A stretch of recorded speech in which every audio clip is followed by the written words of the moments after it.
నమస్తే, welcome to big TV. నేను మీ గౌతమి. గత కొన్ని రోజుల క్రితం ఈ నాగరాణి భాగవతం ఏదైతే ఉందో లైవ్ లోని బిగ్ టీవీ ఎక్స్క్లూజివ్ గా చూపించే ప్రయత్నం కూడా చేశాము. అంటే ఏదైతే గత జన్మ ఉందని చెప్పి తాను మీడియా అన్ని కూడా చేసుకొని చెప్తూ ఉన్నారో వాటన్నిటికీ ఫుల్ స్టాప్ గా తను అసలు నాగరాణి కాదు అని చెప్పి కూడా క్లియర్ కట్ గా చెప్పడం జరిగింది.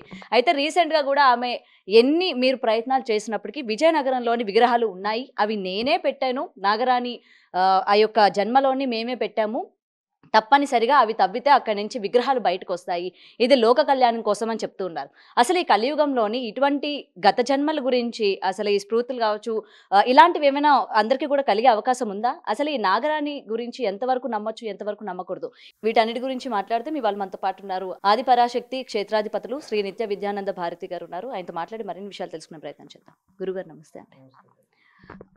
ఈ గత జన్మల గురించి అంటే ఇప్పుడు జనాలకి ఏంటంటే అసలు గత జన్మ అనగానే చాలా ఇంట్రెస్టింగ్ గా చూస్తున్నారు. వాళ్ళు చెప్పేది నిజమా అబద్ధమా అనేది పక్కన పెట్టి వాళ్ళు అసలు నిజం కాదు అని చెప్పి మేము ప్రూవ్ చేసే ప్రయత్నం చేసినప్పటికీ మీరు హిందువులు కాదు అని చెప్పి మతాల్ని ఇక్కడ తీసుకొచ్చే ప్రయత్నం చేస్తూ ఉన్నారు. హిందుత్వంలోనే నాకు ఇట్లా దేవుడు కనిపిస్తారు, నేనే దేవుణ్ణి అని చెప్తుంటే మీరు ఎందుకు నమ్మలేకపోతున్నారని చెప్పి తిరిగి మమ్మల్ని క్వశ్చన్ చేస్తూ ఉన్నారు.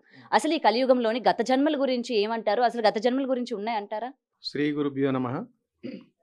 గత జన్మల గురించి వంటి మీదకి అమ్మవార్లు రావటం కానీ, పూర్వకాల జన్మ వాసనలు కానీ, ఇవన్నీ కూడా పురాణాల్లో కానీ, గ్రంథాల్లో కానీ, ఇతిహాసాల్లో కానీ, మనం చేస్తున్నటువంటి ధార్మిక ప్రయాణాల్లో ప్రస్తుతం ఉన్నటువంటి బిజీ ప్రపంచంలో వీటిని అపహాస్యంగా చూస్తున్నారు.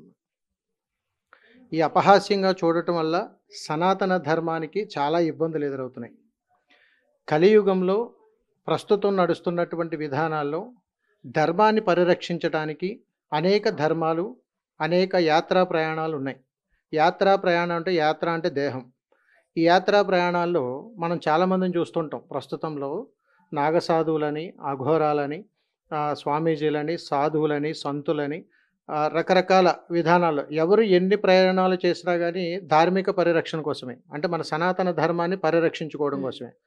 మీరు ముఖ్యంగా అడుగుతున్నటువంటిది ఈ మధ్యకాలంలో జరుగుతున్నటువంటి అనేక సందర్భాల్లో అంటే నాకు పూర్వజన్మ ఇది అండి, లేకపోతే ఇది అండి అని. వాస్తవంగా ఇలాంటి వాళ్ళని తీసుకెళ్ళి జైల్లో పడేసేయండి. ఎందుకంటే సనాతన ధర్మంలో చాలా ప్రామాణికాలు ఉన్నాయి, సాధనలు ఉన్నాయి, విద్యలు ఉన్నాయి, అనేక రకాలైనటువంటి ప్రయాణాలు ఉన్నాయి. ఇప్పుడున్నటువంటి ఈ బిజీ ప్రపంచంలో మనం తినేటువంటి ఆహారాన్ని బట్టి, చేసే ప్రయాణాన్ని బట్టి, చూసే చూపును బట్టి, మాట్లాడే భాషను బట్టి, పూజించేటువంటి తత్వాన్ని బట్టి, జీవించేటువంటి పరిసర ప్రాంతాలను బట్టి కూడా అనేక రూపాలలో, అనేక విధి విధానాలుగా మన జీవితాలు నడుస్తూ ఉన్నాయి. ఇందులో ఆధ్యాత్మికంగా అంటే దైవాన్ని అడ్డుపెట్టుకుని వ్యాపారాన్ని వృద్ధి చేసుకోవటానికి సనాతన ధర్మం మీద బురద జల్లేటువంటి ప్రయత్నాలు అనేక రూపాల్లో మనకి దర్శనం ఇస్తుంటాయి. చాలా సందర్భాల్లో మేము చూస్తుంటాం. వాస్తవికంగా పూర్వకాలంలో లేకపోతే గత జన్మలో మాకు ఇవి ఉన్నాయని చెప్పడం అనేటువంటిది అవాస్తవమే, అందులో ఎలాంటి సందేహం లేదు. రెండోది, నాకు దెయ్యాలు కనపడుతున్నాయి, నాకు ఆత్మలు కనపడుతున్నాయి, నాకు భగవత్ స్వరూపం కనపడుతుంది, ఇది కూడా వాస్తవం కాదు. ఎందుకంటే తల్లి, ఇది ఒక అతీతమైనటువంటి శక్తి. ఆ శక్తిని కుండలి శక్తి ద్వారా జాగృతం చేసి అతీతమైన శక్తిని ప్రకృతి ద్వారా పొందడం అనేటువంటిది మహాశక్తిగా చెబుతుంటాం. వీటిని పక్కన పెట్టి నేను ఇప్పుడు మీరు అడుగుతున్నారు ఏదో దానికి సంబంధించి నాగకన్యాన లేకపోతే ఇతరితరాలు ఇవన్నీ కూడా ఏంటంటే మానసిక ఆందోళన కావచ్చు, లేకపోతే ధనం మీద వ్యామోహంతో దేవుణ్ణి అడ్డు పెట్టుకునేటువంటి ప్రయత్నమైనా కావచ్చు. అయితే మాకు రెండు రకాల ఆలోచనలు వస్తున్నాయి ఇలాంటివి చూడటం వల్ల. ప్రస్తుతం ఇక్కడనే కాదండి, యావత్ దేశమంతా కూడా చాలా చోట సందర్భాలలో సనాతన ధర్మం వైపు బురద జల్లేటువంటి ప్రయత్నాల్లో కొంతమంది మత మార్పిడులకు తోడ్పడేటువంటి వాళ్ళు కానీ, మత మార్పిడుల కోసం విపరీతమైన ప్రయత్నం చేసేటువంటి వాళ్ళని, గిరిజన ప్రాంతాల్లో ఉన్నటువంటి వాళ్ళని టార్గెట్ చేసుకొని ఒక రకమైనటువంటి ప్రయత్నాలు కూడా చేసేటువంటి విధానంగా కూడా మేము చూడొచ్చు దీన్ని. ఎందుకనంటే హిందూ ధర్మంలో హిందూ దేవుళ్ళ మీద రకరకాల అభియోగాలు చేస్తూ ఇలాంటి వాటిని కూడా ప్రేరణ చేసి, అంటే ఈ విద్యకు, ఈ చదువులకి, మనకి అంటే కొద్దిగా నాగరికతకు దూరంగా ఉన్నటువంటి ప్రజలను టార్గెట్ చేస్తూ వాళ్ళల్లో లేనిపోని మభ్యలు ఇవన్నీ తీసుకొని వచ్చి మీరే దేవత, మీరే దేవుడు అని చెప్పి ఒక హిప్నటైజ్ లాగా వాళ్ళు చేసినప్పుడు వాళ్ళకి తెలియకుండానే కొంతవరకు తప్పు చేస్తూ మేము ఇందులోనే ఉన్నాం, మేము దేవతలం అనేటువంటి ఒక ప్రయత్నంలో కూడా కొంతమంది నడుస్తున్నాయి. ఎందుకంటే మా జీవిత అనుభవంలో కొన్ని మేము చూసాం ఇలాంటివి. కొద్ది రోజులకి జరిగిన తర్వాత ఇలా ఎందుకు జరిగిందో కూడా మాకు తెలియదు అనేటువంటి సందర్భాలు కూడా మేము చూసాం. అలాగే మన హిందూ ధార్మిక దేవుళ్ళ మీద ఇలాంటి అభియోగాలు చేస్తూ వీళ్ళనే టార్గెట్ చేసుకుని మీ దేవుడు మిమ్మల్నే కాపాడుకోలేకపోయాడు, ఇలాగున్నాడు అలాగున్నాడు అని చెప్పి వంకలు పెడుతూ మతాన్ని మార్చేటువంటి ప్రయత్నాలు కూడా చేయడానికి ఆశ్చర్యపోక్కర్లేదు. రెండవది, ఇలాంటి వాళ్ళు గ్రామాల అవగాహన లేక ఆలోచన రాహిత్యంతో అసలు సనాతన ధర్మం మీద, దేవతల మీద, వాళ్ళు చేసేటువంటి ప్రయాణం మీద సరైనటువంటి అవగాహన లేక మూఢనమ్మకాలుగా చూసేటువంటి అనేక విషయాలు ఇంకా మారుమూల గ్రామాల్లో నడుస్తూనే ఉన్నాయి. వాటిని దృష్టిలో పెట్టుకుని నేనే దేవుణ్ణి, నేనే ఇది అనేటువంటి ఒక భ్రమలో బ్రతుకుతున్న వాళ్ళు కూడా ఉన్నారు.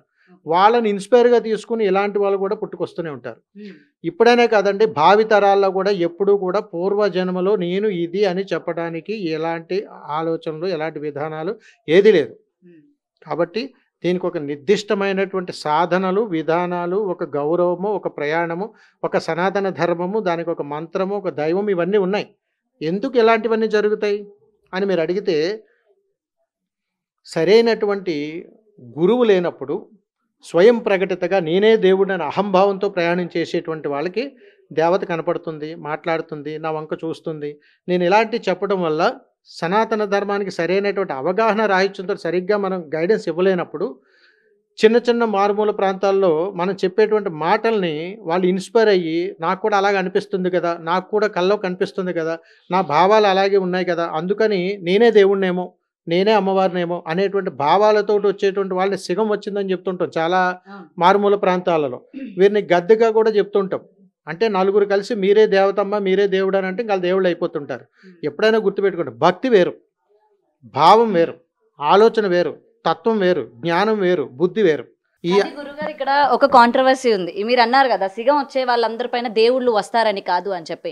అయితే ముఖ్యంగా ఇక్కడే తెలంగాణలోనే చూసుకుందాం, కొంతమంది రంగం చెప్పే వాళ్ళు కూడా ఉంటారు.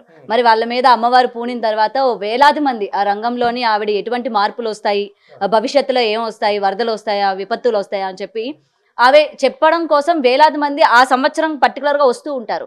మరి ఇది కూడా అబద్ధమా అని చెప్పి ఒక క్వశ్చన్ రైజ్ అవుతూ ఉంటుంది. దీనికి ఏం చెప్తారు? వాస్తవికంగా తల్లి, పురాణాలలో అంటే మన పూర్వకాలంలో ఒక నానుడు ఉండేది. ఎవరైనా భగవంతుడికి దగ్గరగా అతీతంగా ఎక్కువగా పూజలు చేసినా, ఎక్కువగా చేసినా వాళ్ళల్లో నేనే భగవత్ స్వరూపం అనే భావనతో ఉండేటువంటి వాళ్ళు చాలామంది ఉన్నారు.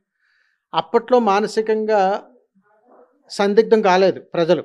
ఇప్పుడు రోజులు గడిచే కొద్దీ ఏమిటనంటే ఇది నిజమా అబద్ధమా, నిజంగానే అమ్మవారు వస్తుందా, నిజంగా వారు ఒంటి మీదకి వచ్చి ఇట్లా మాట్లాడిస్తుందా అనేటువంటి భావాలు ఉంటాయి. అలాగే ఒకప్పుడు ఇవన్నీ ఉండేవి కాదు.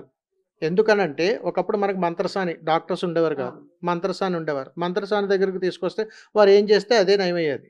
అట్లానండి. ఇప్పుడు కాలంలో మంత్రసాని దగ్గరికి పోరు.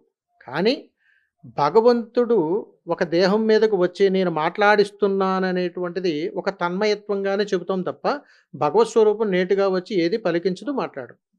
ఇది క్లియర్, అందులో మొహమాట అయితే ఏం లేదు.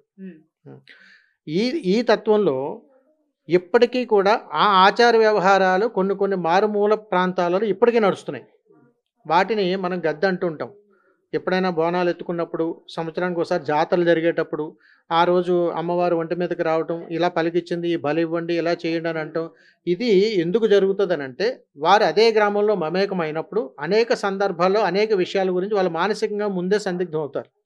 సందిగ్ధం అయిన తర్వాత ఎవరెవరైతే వారిని సంప్రదించాలనుకుంటారో వారు మాట్లాడుతున్నప్పుడు వారు సంపూర్ణమైనటువంటి స్పృహతోటే మాట్లాడతారు తప్ప అస్పృహతో ఎప్పుడు కూడా వాళ్ళు మాట్లాడారు. అన్నీ తెలుసు, వాళ్ళకి అన్నీ తెలిసే క్లారిటీగా క్లియర్గా మాట్లాడతారు. దీన్ని మేము కొట్టి పాడేస్తున్నామని క్లియర్గా చెప్తున్నాం. ఎందుకనంటే ఇలాంటి విషయాలు ఎప్పుడు కూడా ఆధ్యాత్మికంగా బలమైనటువంటి విధానాన్ని బలహీనపరచడానికి మనంతటా మనమే ఎదుటి వాళ్ళకి అవకాశాలు ఇచ్చిన వాళ్ళు అవుతాం తల్లి.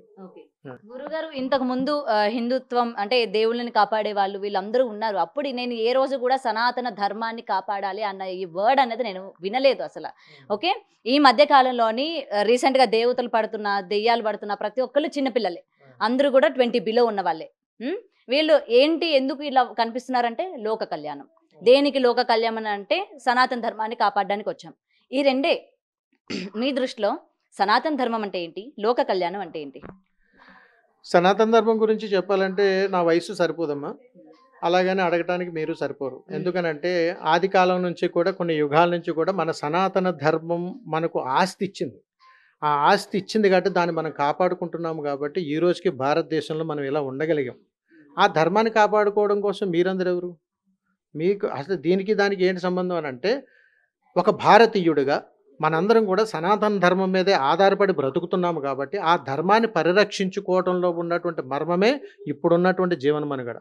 దీంట్లోంచి మనిషి తను బ్రతకడం కోసం అనేక రూపాల వేషధారణలు, అనేక రూపాల మత సామరస్యాలు, రకరకాల విధి విధానాలు వాళ్ళు స్వతహాగా పుట్టించుకున్నవి, వ్యాప్తి చెందుతున్నవి. నేను గొప్ప అంటే నేను గొప్ప, నేను గొప్ప అంటే నేను, ఏ ధర్మమైనా ఒకటే చెప్తుంది సనాతన ధర్మం. మన ధర్మాన్ని మనమే పరిరక్షించుకోవాలి, మన ధర్మాన్ని మనమే చాటి చెప్పాలి అని చెప్పి. ఈ మధ్య కాలంలో చాలామందిని చూస్తున్నాం. సంబంధం లేనటువంటి వాళ్ళు, ఇందులో ప్రయాణం చేయలేనటువంటి వాళ్ళు, ప్రతి ఒక్కరూ లోక కళ్యాణార్థం కోసమని, ఈ సనాతన ధర్మాన్ని పరిరక్షించుకోవడం కోసమని ఇవన్నీ చేస్తున్నారు. ఒకటి అడుగుతామండి, కొన్ని సనాతన ధర్మం పరిరక్షించడం అంటే ఏమిటండి? హింసను సృష్టించడమా? హింస వచ్చినప్పుడు హింసే. అహింసగానే మనం బ్రతకాలని మనం చెప్తూ ఉన్నప్పుడు ఒకటే సూటిగా చెప్తున్నాం. ధర్మాన్ని పరిరక్షించాలనుకున్నప్పుడు ముందుగా మన ధర్మాన్ని కాపాడాలి. ధర్మానికి ఉన్నటువంటి విలువలను తెలియచేయాలి. ధర్మంలో ప్రధానమైనటువంటి అంశాలు ఏమున్నాయి మనకి? మనిషి జీవన మనుగడ, కట్టుబాట్లు, విధానాలు, అదేవిధంగా మన యొక్క హిందూయిజానికి సంబంధించినటువంటి కార్యాచరణలు, దేవాలయాల పరిరక్షణలు, భక్తి ప్రవర్తనలు, వీటన్నింటిని మీద ఉన్నటువంటి అవగాహనను మనం ఎప్పుడైతే పెంచుకోగలుగుతామో, సమాజానికి ఎప్పుడైతే తెలియజేయగలుగుతామో దాన్ని సనాతన ధర్మ పరిరక్షణగా చెబుతుంటాం.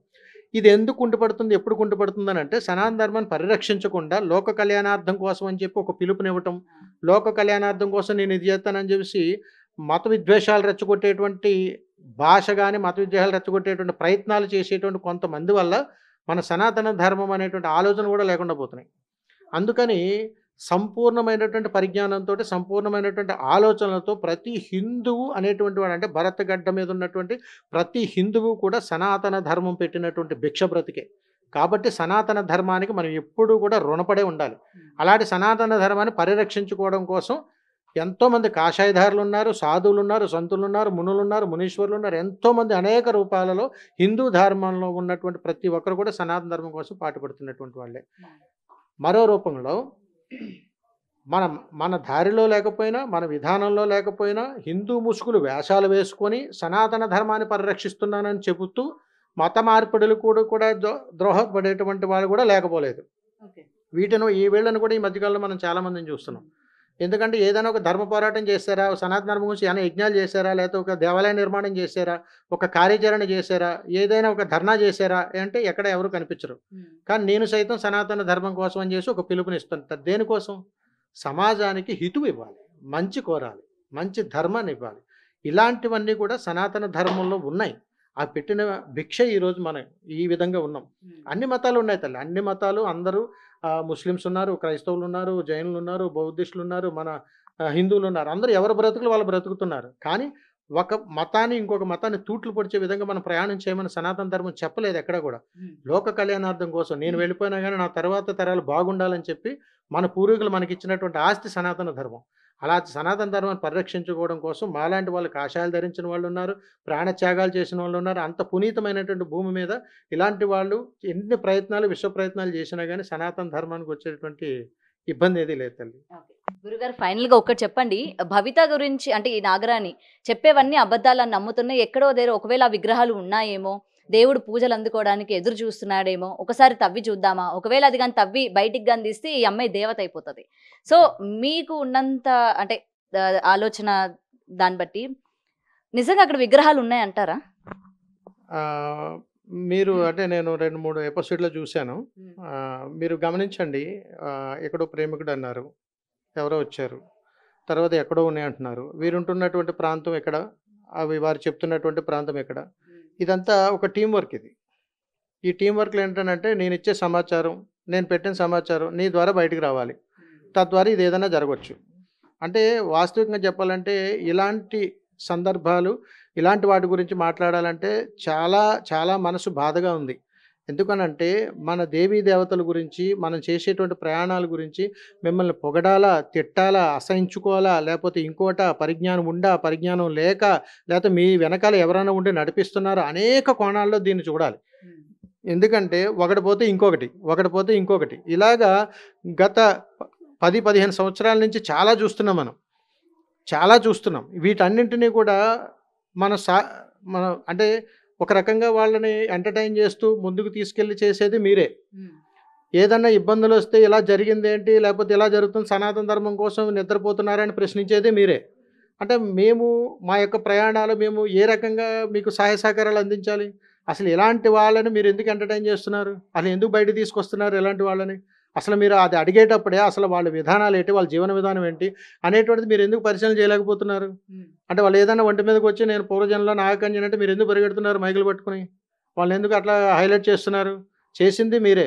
రేపనే రోజున ఏదైనా కార్యాచరణ జరిగి అక్కడ ఇబ్బంది జరుగుతుంది. రేపనే రోజు అదే ఊర్లో వాళ్ళు ఏదన్నా ప్రమాదం సంభవించేలా చేసుకోవచ్చు. అదే గ్రామాల్లో ఉన్నటువంటి వాళ్ళు మత మార్పిడి చేయొచ్చు. మన హిందూ దేవతల మీద రాళ్ళు వేయొచ్చు, రకరకాలుగా చేయొచ్చు. ఆఖరికి ఇప్పుడు నేను మాట్లాడుతున్నాను, నన్ను కూడా అసహించుకోవచ్చు. ఎందుకనంటే అనేక రూపాలలో ఏ రూపం నుంచి అయినా సరే మనం ప్రమాదంలో పొంచి ఉన్నామని చెప్పడానికి ఇలాంటి సంకేతాలు వస్తూ ఉంటాయి. అందుకని ధర్మాన్ని కాపాడుకోవడం కోసం మఠాధిపతులు, పీఠాధిపతులు, ఆశ్రమాధిపతులు, సాధువులు, సంతులు, సన్యాసులు, అఘోరాలు వీళ్ళందరూ కూడా దేశ సంరక్షణ కోసం వారి త్యాగాలు చేస్తూనే ఉన్నారు. ఇలాంటి వాళ్ళందరినీ కూడా అవగాహన కల్పించండి. అర్థమయ్యేలా చెప్పండి. ఎందుకనంటే పల్లెటూరుల్లో కానీ రకరకాల మారుమూల ప్రాంతాల్లో కానీ గురువు లేని విద్య గుడ్డి లాంటిది. తెలియదు వాళ్ళకి. కానీ ఏంటంటే గురువు ఎవరు ఉండరు. వాళ్ళే స్వయం ప్రకటితగా నేనే ఇదే ఉన్నానన్న ప్రయాణంలో వారు కొనసాగుతారు. కాబట్టి గురువు లేనటువంటి ప్రయాణంలో మాత్రమే ఇలాంటివి జరుగుతాయి. అలాగని వారి గురువు వీరి గురువు అని చెప్పుకున్న రకరకాల ప్రయాణాల్లో వెళ్ళిపోయి నాకు తెలుసున్నట్టు అని అంటారు. అందుకని ఇక్కడ చెప్పాలనుకున్నదల్లా ఏంటంటే టీం వర్క్లు జరుగుతాయి తల్లి. ఇక్కడే ఉండి ఎక్కడ ఉంటే అక్కడ ఇంకో టీం వర్క్ చేస్తుంది. ఇదంతా కలిపి ఒక టీం వర్క్ బ్యాక్ బోన్ ఎవరు లేకుండా అంత డేర్గా అంత మీడియా ముందుకు వచ్చి అన్ని ఇంటర్వ్యూలు పెట్టి అంత అలా చెయ్యరు. ఒకవేళ డెప్త్గా ఇలాంటివి ఏంటంటే కూలంకుషంగా పరిశీలన చేసి అవసరమైతే చట్టరీత్యా చర్యలు కూడా తీసుకోవాలి. ఎందుకంటే ధర్మం జోలికి వస్తే ఏం జరుగుతుందో కూడా వాళ్ళకి తెలియాలి. ఎందుకంటే చాలా ఆట బొమ్మలు అయిపోయినాయి. హిందూ ధర్మం జోలికి వస్తే ఒంటి మీదకి ఇది వచ్చింది, అది చేయండి, లేకపోతే ఇది చేయండి, అక్కడ విగ్రహాలు ఉన్నాయి, లేకపోతే ఇది చేయొచ్చు, తప్పని అంత తెలుసున్నప్పుడు ఒంటి మీదకి వచ్చాడు మీడియా ముందు అవసరం లేదు, మీరే వెళ్ళి నేరుగా తీయొచ్చు. తీస్తే అందరూ నమస్కారం పెడతారు. మీరే మీడియా ముందుకు వచ్చి నేను అమ్మవారిని అని చెప్పి మీరు తీసి ఇదంతా ఎందుకు? మీకు తెలుసు కదా, తెలిసినప్పుడు వెళ్ళిపోయి చేసుకోరాదు. మరి ఇదంతా ఎందుకు? అంటే ఏ సహకారం కోసం మీరు ఎదురు చూస్తున్నారు? ప్రభుత్వం కోసం చూస్తున్నారా, డబ్బుల కోసం చూస్తున్నారా, సమాజం వెనకాల అండదండల కోసం చూస్తున్నారా? అలా భయపెట్టి జనాలు మీ మభ్యలోకి తీసుకుందాం అంటే మభ్యపెట్టి మీ ఆధీనంలో తీసుకునే ప్రయత్నం చేస్తున్నారా? ఇలాగని మనం ఆలోచించుకుంటూ పోతే సనాతన ధర్మం చాలా జాగ్రత్తగా అడుగులు వేయాల్సినటువంటి పరిస్థితి ఏర్పడుతూ ఉంటుంది. అందుకని సనాతన ధర్మాన్ని ఎంతమంది ఎన్ని రకాలుగా కులోక్తులు ఎన్ని ఉపయుక్తులు చేసినా కానీ అంగుళం కూడా కదపలేరు. For more videos like this, subscribe Big TV channel.